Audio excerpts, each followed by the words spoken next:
बिस्मिल्लाहिर्रहमानिर्रहीम। नाज़रीन, आबिद खान आपकी खिदमत में एक बड़े अहम व्लॉग के साथ हाजिर है। आज लाहौर हाई कोर्ट ने चेयरमैन पीटीआई बल्कि बानी पीटीआई जो हैं इमरान खान, उनका नाम लेने और उनकी तकारीर नशर करने के हवाले से एक बड़े अहम केस का फैसला सुनाया। जैसा शम्स महमूद मिर्जा ने ये हुक्म दिया है कि ना तो उनका नाम नशर करने से रोका जाएगा और ना ही जो है उनकी तकारीर नशर करने से जो है वो रोकी जाएंगी।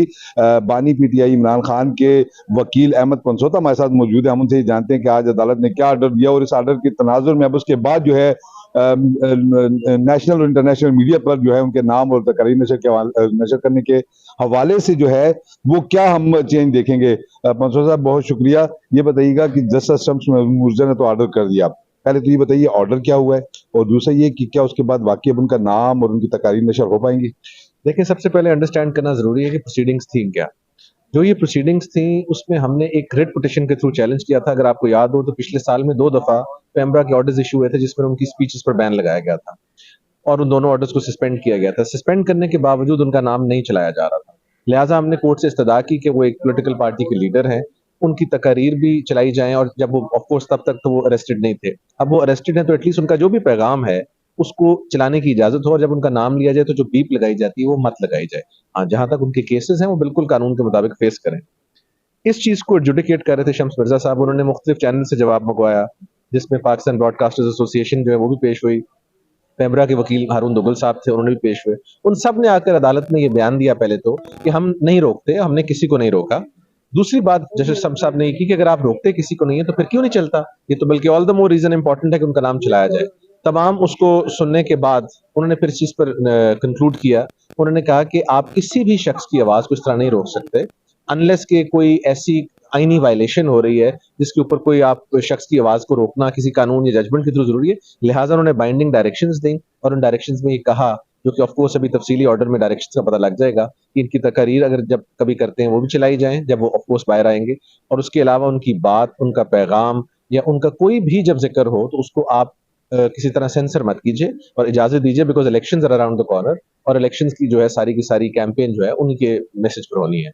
अच्छा, पंचोता साहब, बात यह है कि फैजाबाद धरने के हवाले से भी शिराज अक्का जो वकील थे सरकारी, उनका ये कहना था कि जब खादिम हुसैन रिजवी पर पाबंदी लग सकती है तो फिर इमरान खान पे क्यों नहीं, क्योंकि वो भी हेट स्पीचेस करते हैं, रियासत के खिलाफ कहते हैं, रियासती इदारों के खिलाफ बोलते हैं। तो आपके ख्याल में क्या इमरान खान को भी ये नहीं चाहिए कि अब वो ट्रेंड, वो रवैया रविश छोड़ लें ताकि मामला को बेहतरी की तरफ जाएं। देखिए, जहां तक तो कोई ऐसी तकरीर ऑन रिकॉर्ड है जो कि रियासत के खिलाफ है या रियासत किसी इदारे के खिलाफ है, उसको तो ऑफ कोर्स कोई बंदा भी अप्रिशिएट नहीं करेगा। और अगर उसकी जो है कानून, जितना मैंने कहा कि अपना रास्ता खुद देगा, बट उसके साथ साथ एक ब्लैंकेट बैन जो है उसका कॉन्सेप्ट नहीं है कानून में। अगर एक शख्स, कोई भी शख्स एक ऐसी तकरीर करता है जो कि आर्टिकल 19 के खिलाफ है या किसी कानून के खिलाफ है, तो उसको तो आप ऑफ कोर्स रोक भी सकते हैं, उसके खिलाफ एक्शन भी ले सकते हैं, बट उसकी बेसिस बनाकर अगर आप उसकी ओवरऑल हर चीज रोक देंगे तो उसका नुकसान ही होगा कि पाकिस्तान की पॉलिटिकल पार्टी को वो हेड भी करते हैं, जिसने अपनी इलेक्शन कैंपेन भी करनी है, मैसेज तक अपना मैसेज भी पहुंचाना है। अगर आप उस मैसेज को रोक देंगे तो ऑफ कोर्स कैंपेन में हिंड्रेंस आएगी, तो उसकी आर्टिकल 19 की वायलेशन होगी। आर्टिकल 19 नो डाउट आइन का सब्जेक्ट टू रीजनेबल रिस्ट्रिक्शंस है, जिसमें जो आपके दिफा के इदारे हैं, इस्लाम से रिलेटेड मैसेज है और उस पर बंदिशें हैं। बट मैं कहता हूं कि जब आपकी वो बंदिश है, आप उसकी हद तक उसके खिलाफ ट्रायल चलाएं, केस करें, जो भी करें और हो भी रहे हैं, लेकिन एक ओवरऑल जो ब्लैंकेट बैन है उसका कॉन्सेप्ट पूरी दुनिया में भी कहीं नहीं और पाकिस्तान में तो बिलखसूस है ही नहीं। अच्छा पंचोता साहब, अब चूंकि चेयरमैन गौहर खान बन चुके हैं, अब तो वो चेयरमैन भी नहीं रहे, अब वो एक मुलजिम है या हम जेल में हैं, तो क्या आपके ख्याल में गौहर खान को तो प्रॉपर मौका मिल रहा है, पूरे मीडिया पे वो आ रहे हैं, पूरे मीडिया पर आकर जो है वो अपने बयानात दे रहे हैं, अपना मौक़िफ़ पेश करें, तो आपके ख्याल में क्या एक पार्टी चेयरमैन का इस तरह ला के उनको मतलब उनका पूरा मौक़िफ़ सामने लेकर आना काफ़ी नहीं है? इमरान खान ज़रूरी है लाना उनको? मैं ये समझता हूँ कि जी हर आदमी का जो बुनियादी हकूक है वो ऐसे नहीं है कि आपका बुनियादी हक बोलना इसलिए नहीं है क्योंकि आप पार्टी चेयरमैन है। आपका बुनियादी हक आइन आपको गारंटी करता है और वो आपका हक मैं एक्सरसाइज नहीं कर सकता, मेरा आप नहीं कर सकते।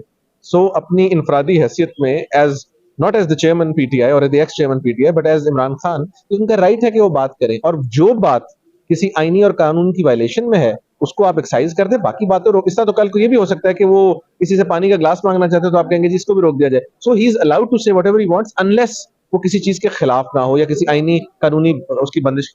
अगर नहीं होता, इसके बावजूद अब उनका नाम नहीं चलता, फिर आप क्या कहेंगे? मेरा ख्याल है जी फिर अगला लाइमल उसके मुताबिक बनाया जाएगा। अगर उनको फिर भी रोका जाता है या सेंसरशिप होती है किसी किस्म की, तो फिर अगर जजमेंट आ जाती है, फिर जजमेंट की कंटेम्प्ट में जाएँगे जी कि अदालत की जजमेंट के बावजूद उनको रोका जा रहा है, तो वो तो फिर बात का लाइमल है, उसको उस हिसाब से बनाएँगे। बहुत शुक्रिया नाज़रीन। अहमद बनसोदा साहब ने बड़ी अहम गुफ्तगू की और उन्होंने अहम नुकात जो है वो सामने लेकर आए इस जजमेंट के हवाले से। अब देखना यह है कि लाहौर हाई कोर्ट के हुक्म के बाद जो है क्या वाकई इमरान खान का नाम दोबारा जो है मीडिया पर नशर होता है या नहीं। एक नए व्लॉग के साथ जल्द आपकी खिदमत में दोबारा हाज़िर होंगे, तब तक के लिए इजाज़त दीजिए। अल्लाह हाफ़िज़।